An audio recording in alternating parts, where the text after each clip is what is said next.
Happy Friday, everybody. I'm very excited to go over what we were talking about on my Facebook page earlier. My partners Brian and Tyler are also fantastic. They will be coming on to the show at some point, but I really wanted to give the introduction and really get the ball rolling on this. We've taken a long time to figure everything out, create this company, and at this point, we're ready to start and help everybody else get to where we're at. This is very exciting for us, and today's topic holds a special place in my heart as my specialty is underwriting. Um, Whenever somebody is looking to invest in multifamily, one of the most important things, one of the first questions is, how long until I get my money? How much am I expected to get in return, right? What's my rate of return? And especially, how risky is this investment? And the interesting thing about multifamily, it's a very niche market. If you're not careful, you can go and look at a deal and think that it's awesome because they showed you some numbers that looked kind of cool. And lo and behold, maybe the market is actually a really bad market and your deal goes south and you make almost nothing or even lose your money. And multifamily is a little scary that way because it is very niche. It isn't like other real estate where you can look at a general area, get a good idea of it, and you can go compare house prices right down the street. Multifamily is a different animal entirely. And so I want to show you guys how to go and confidently analyze a deal so that you can know whether or not you should be considering putting money into it. And the best way to do that, learn a little bit about the market where you want to invest. That is important, but really dig into the underwriting. And I'm going to show you a couple of tips and tricks right now on how to make that happen. Okay, let me go ahead and pull this up. Okay, so here are some things that you need to think about when you're going ahead and looking at properties to underwrite, okay? So for example, this is a property that I underwrote recently, okay? This is in Kansas City, Missouri. It's called Warwick Gardens.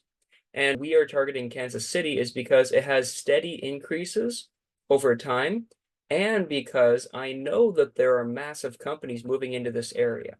And so it's an area that is actively growing. It has good rates of return. It's a steady market, okay? We're not having massive spikes, right? We're not having 30% rent increases in 2 years and then having it nosedive on us. Over the last 20 years, it's averaged about 4 to 5% in rent increases every year, just because it's becoming such a popular, powerful place. And so this is a good reason to go and invest in this area, right? So general area is decent, but you have to be very careful with the deal that you're picking too as well, okay?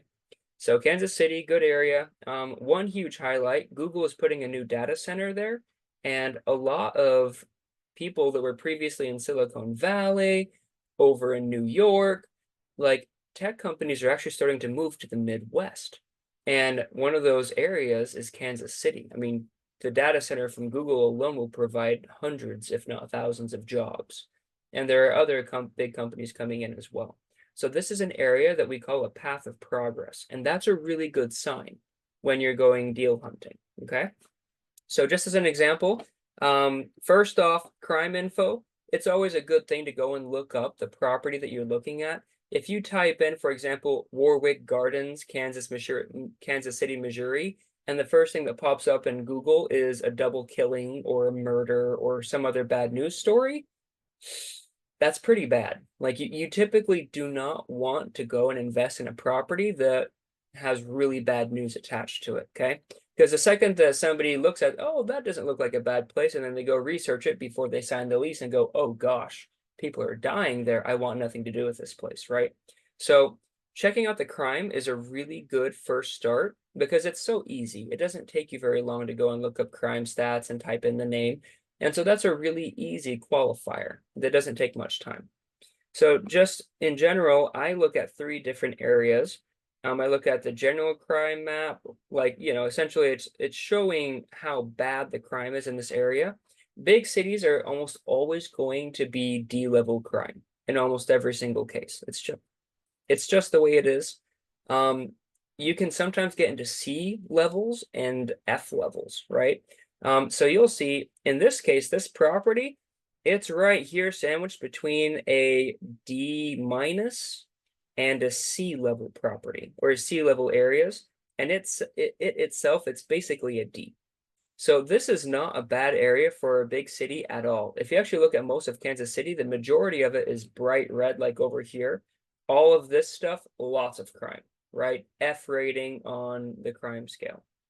So having a place in a big city where you actually have a little bubble, where you have a C level and a couple of other D levels, this is actually really good for a big city. Okay. And you can typically get a good idea for what your market is by going to websites like this. Okay. Another crime app, I like to see what crimes happened in the last 2 months. And here you'll see essentially a couple of people were assaulted a little ways off. A couple of people trespassing or stealing, right? So there's a lot of stealing in this area, but you'll see that there isn't anything super severe within about a mile of the apartment, which is great. A little bit of petty theft, right? And then of course over here, this is pretty bad. There was a shooting, right? Somebody got shot. So that's not great, but it's more than a mile away. It's only one time. There's no bad news stories in this area right by the apartment. So in this case, we're actually looking pretty decent, pretty solid. Obviously, crime is on the rise. And so one of the really cool things about this area is we can actually do this as a value add, where we're coming in and saying, hey, we're going to install security cameras if they don't have them, or gate it in, or something of that nature. That makes people feel a lot safer. It'll make the current tenants feel a lot better, and it will help future tenants see this as a more attractive property. Especially because for some reason, even though crime is pretty decent in these areas, I can't, for the life of me, I don't understand it, but there's very few gates and fences here. It's very interesting to me. In Arizona, all of it is gated all the time. Like it's just, and I guess Phoenix is a bit more violent, in some areas at least, but it's very interesting to me that they don't have a lot of safe places. And so that's a really cool value add that a lot of people in this area actually like quite a bit. And then the third map, this is an important one, the sex offender map, right? We want to make sure that we're not covered, or rather that we don't, especially that we don't have really bad types, like literally in the apartment complex. You'll notice that there's a green one right here. Thankfully, this is essentially two people consenting, but one of them was like 17, right? So this is technically like it's an offense, right? It's a sex offense, but this isn't people going out and raping random people. So not good, but at the same time, it's consensual. The blue one right here is an attempt, so that's not great, right? Obviously, that's kind of close, but in a really big city, and looking back, this is the current, and I guess this is the current map of who is living where. So this person here, they did have an attempt, and now they have a record for life, and obviously we need to watch out for that. The more dangerous ones are these red ones. These ones are more serious, where it is essentially offenders against children. So these are a really big deal. This one right here, I looked up his record. Apparently, just terrible, but essentially he molested a kid that was in his house. So probably a family member or something, but he didn't go out and kidnap or anything like that. So this is bad, right? You have to be really careful with this. But the nice thing is you'll notice, like, minus these two right here, we actually have kind of a decent berth right here where we don't have a ton. And in a really big city, this is actually a pretty decent map, only having a couple of people that you need to watch out for. And if you're not familiar with this, I know this may be shocking, but this is actually pretty decent. And it's really nice that none of them are actually in the apartment complex I checked, right? So this apartment complex is pretty clean. So this is something to look at as well, and just make sure that you don't have a ton of red dots like right next to the apartment complex. Having one or two is typically acceptable. So this is an okay area, but again, in a big city, it really doesn't get much better than this, unless you're in like an A-level area, like a really nice area, which is not what we're doing. This is probably a B-level property, maybe a B minus. And so this is semi-decent, right? Especially for a city. So those are the three areas you want to look for in crime, and just to check it out and make sure that's not a terrible place. And now let's get to the main stuff, okay? So you should always check the rent roll and the T12. Specifically, mostly just check the totals. Make sure that they're not selling you crap, right? You want to make sure that whoever's pitching this to you is giving you good numbers. And let's go take a look at the business plan. Okay. So this is the Michael Blanc calculator. I do like this one, and I've modified it extensively to make it more friendly because I actually like some other calculators too. I basically morphed them all into this one. So I guess this is basically mine. But these are key metrics, and these are the metrics that they share openly with you. But I want to show you how to go and actually dig into their numbers and check things out. Because if you just take their word for this stuff, then you could be putting yourself in a really dangerous spot. Okay, so key indicators, the debt coverage ratio or DCR. This is essentially saying how much are they making compared to how much they have to pay for their expenses and their debts. So for example, a 1.25, a 1 is they're literally breaking even. After they pay off their debts, after they pay off all of their expenses, they're making zero money, right? Obviously, you don't want that. That's a really bad idea because then as an investor or even somebody that owns part of it, you don't make any money, right? It's literally breaking even. You get nothing, right? And so we want to see at a minimum a 1.25, meaning that they're making, like after they pay their debts, expenses, all of that, they're making 25% on top of that, okay? So that's really, really important because that's going to go out and pay investors. For this particular scenario, we're looking at 1.35, which is great. Okay, so this is really good. Also, if it's below 1.25, they can't get good loans, and so they're going to get bad loans with bad interest rates and things like that. Average annual rate of return, very important. This is one of the first numbers you'll always see, and in almost all cases, it's usually inflated. The cool thing about this calculator, this is actually my conservative number, so 19.2%. I'll show you the other scenarios I have. But my top scenario, if my business plan went perfectly, this is projected to make 29%, right? But nothing ever happens perfectly. So I always underwrite conservatively. So in this case, I'm basically taking 10% off in case things don't work out the way I want. Internal rate of return, this is a much more secure number. So this is a 15.8%.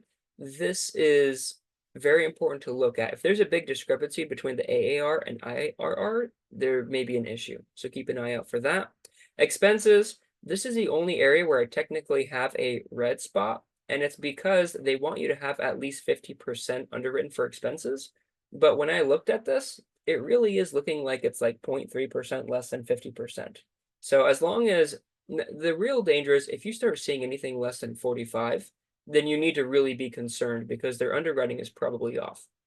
In almost every case, you're going to see expenses that are about, or rather, you're going to see half the income go to expenses in almost every single case. It's very rare for that to not be the case. And if somebody is underwriting and, for example, they're showing that only 30% of the income needs to go to expenses, that's a big warning sign. Be very careful of that. Average cash on cash returns over 5 years, because my plan is a 5-year plan, we're looking at making at least 8% cash on cash, meaning that if we never sold the apartment, we would be expecting about an 8% return on investment. So this AAR over here, this 19.2%, this is factoring in the selling of the apartment at the end, right? So this 8% is also a really important number. You never want to see anything lower than 7. It gets really dangerous if you do. Like if you have lower than 7, you might not have any returns at all, right? So we're pretty healthy. We're above that. Placement reserves and reserves in general, you want to be in at least a green, if not yellowish area here, where this is basically money set aside for different issues. This property was renovated in 2012 extensively. Everything was replaced. So in that case, I'm pretty happy with doing, an extra $2,000 on it, and that should be fine to cover it. And I'm not going to do a ton for big duty reserves because I'm already reserving like $150,000 to go and do additional renovations and having that held aside for the purpose of renovating anything that's unexpected. So that, yeah, we're basically already accounting for that. Are we selling it within 5 years? Yes. Ideally, we'd like to sell this one in 3 years. And then the deal size, over $1 million, so you're actually getting decent returns. And absolutely, this deal is actually a $3 million deal, but this is how much of a loan we'll have. And we're actually assuming this loan at an interest rate of 4.83%, which is fantastic. So that's a brief overview, different things to look out for, but let's dig just a little bit deeper, okay? Coming over to different scenarios, I'm showing you my year one scenario over here because this is going to be the most accurate, I think. And so this is where we're getting a 19% rate of return. Important things to note. You want to note how much, and I guess the most trusted column here is going to be the my version column. This is essentially what the apartment is currently doing. And they're real numbers, not what they're telling you. For example, on their marketing package, they didn't say whether they had any vacancies, bad debt, loss to lease. I had to go and find that in their T12, which is basically a rolling 12 months of expenses and income, right? So it's like it's basically their finances. So I went to their T12 and I found those numbers myself, right? So their marketing package is off. Them saying that they're, having an effective gross income of 419,000, completely false, right? And this usually happens. This is normal. That's why you always have to have a good underwriter that double checks it. If the underwriter tells you that everything is the exact same as what the apartment is saying, that's a red flag. You want to make sure that they're coming through and finding what's actually happening, the real numbers, right? So my version over here, okay? So you'll notice they're making in gross potential rents about 377,000 a year. Like that's what they made in the last 12 months, okay? In mine, I'm boosting that up by about $23,000 and deciding that that's going to be the average for 5 years. So this is a very modest increase, especially because we're planning on actually increasing rents just a little bit, of course, over the 5 years. On average, rents increase by 5%. We're factoring this increasing by only 3%, just in case we hit hard times. And essentially, this $400,000 number, this actually comes from looking at my projected versus the original and then coming to a middle meeting ground. So essentially I'm saying if my plan is half bad, this is what I'm going to come out with. And this is how I got the 19% AAR, okay? But one thing you want to look at, you want to see how much they're going to increase rents. And so you want to come over and see the target rent analysis. This is very important, okay? Looking at the target rent analysis, you see that we have a ton of different units in this. It's really just 3 different types of units. 1 bed, 1 bath, 680 square feet. There's 4 of those. New units that we're adding, these are 550 square feet each, and there's only 2 of them. And then the rest are 2 bedroom, 1 bathroom, 980 square foot places. But they have different levels of basically how renovated they are, right? So these ones up here, these are the nice ones. They're charging, this is what they're currently doing. They're charging almost to market rents, right? Where they're like $30 below market rents. The same thing with their 1 bed, 1 bath. They're basically charging market rents already. So we're just making like $30 extra per apartment on this one. That's what rent increases would be. And then over here for these three need to be renovated. This one is pretty close actually. Like these are still fairly decent, but especially these 3 down here, they need to be renovated extensively. And we're actually going to go ahead and take these bottom ones and we're going to go and make these into exclusive apartments or premium apartments, right? And so we're actually going to be able to charge a little over market value because these are going to be brand new everything, right? So this is above the market. And so what we're looking at though, this is the really important number that you want to see here is how much are they currently making on average versus how much are we planning on making? You'll see that we're planning on making about $120 more on average than what they're currently doing, right? However, this number is actually misleading because we're counting 2 new units that they aren't renting out yet. So this is something that you need to look at is how much are they planning on increasing the average rents? Now, for example, if I went and I took out this number, there we go. See, that's the 1,111 right there. So really, we're only raising rents on average by about $50, actually. Sorry, I misspoke earlier. So there we go. Okay. So essentially, over here, That's right. I did choose to do that. We're not even counting the new apartments over here. If we were to count the new apartments over here, that would change things extensively, right? It wouldn't just be 1,111. It would be the 1,178, right? So we're grading conservatively here because we don't want to be caught unawares. So just make sure that they're not coming over here and trying to boost rents by $300 unless they have a really good excuse for it, right? If they tell you, oh, this apartment is literally like on the brink of death and it's $300 below market rent because it's so ghetto, and we're going to completely gut the thing and redo it, and here are 5 other apartments within a mile of it that are very similar amenities, and when we're done refurbishing this, we're going to catch up to their rents, then okay, maybe you could do $300, but on average, be very cautious if you see anything over $150. And even that is quite a bit. Like you need to be really careful and make sure that they can justify increasing rents. In this case, these guys, they're already charging 1,162. And this is for, they haven't had any serious reservation or they haven't had any renovations or serious renovations since 2012, right? So if we go through and we replace their appliances and we do some work on this and we make these apartments really nice, we could absolutely charge an extra $30 for these ones. And these ones, we're not even going to improve these very much, right? We're just going to go through and basically paint these ones. These ones are going to get the extensive renovations where they're going to be brand spanking new and beautiful. And these ones we're going to be able to charge a little over market value, right? We're looking at about $40 over market value because they're going to be brand new. And the average market, by the way, and this is important to know, the average market here is actually very, very old. Kansas City is a pretty old place, and most of the apartments are like 60 years old. So if you have rooms that have been newly refurbished in like the last 5 years, you're charging above market rents every single time, for sure. So that's why we're able to plan and be like, yeah, we could do 20 or $30 or $40 above market rents if they're brand new, right?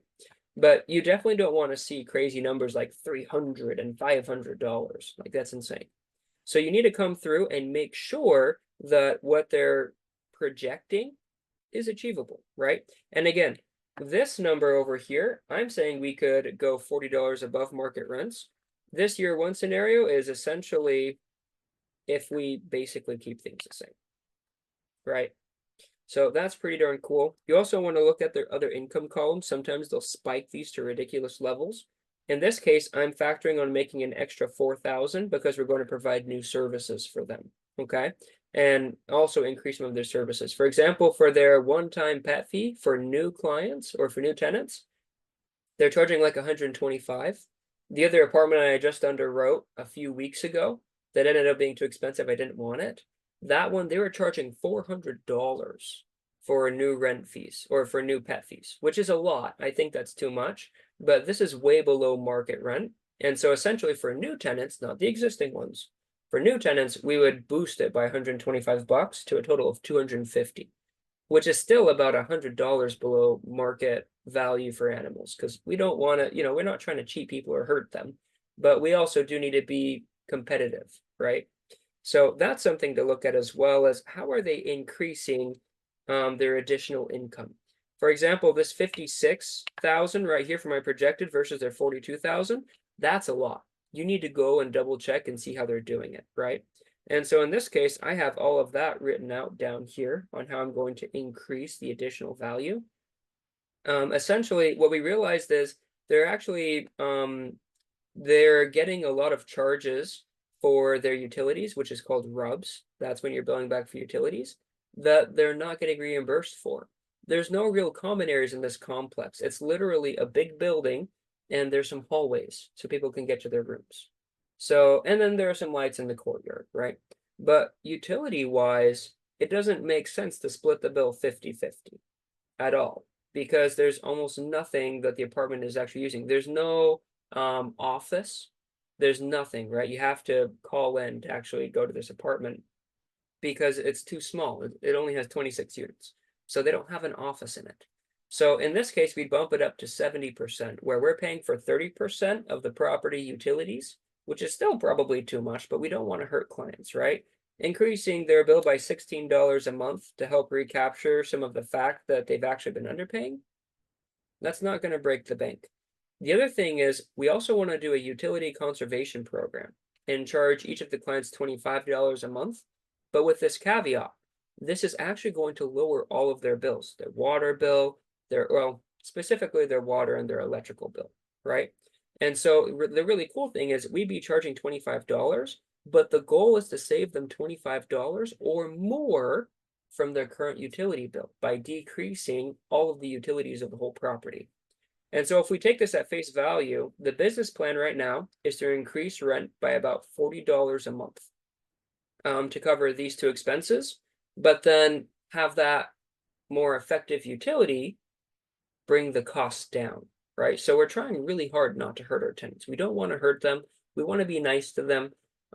We still need to recapture some of this stuff and try to make the apartment more efficient. There's also a lot of tax breaks when you're going and making things more energy efficient. And so this is going to help a lot with getting a higher rate of return, right? So we're trying to do things that are beneficial for everybody.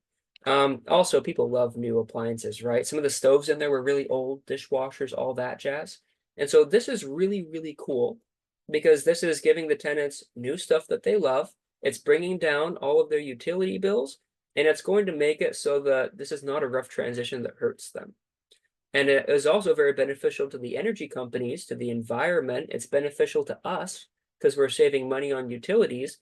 And instead of the tenant just throwing all their money at utilities that would prefer to have less people use them anyways, they're paying the money to us. And we're saving them a buck on top of that. And so this becomes a really cool ecosystem of we're not hurting our tenants.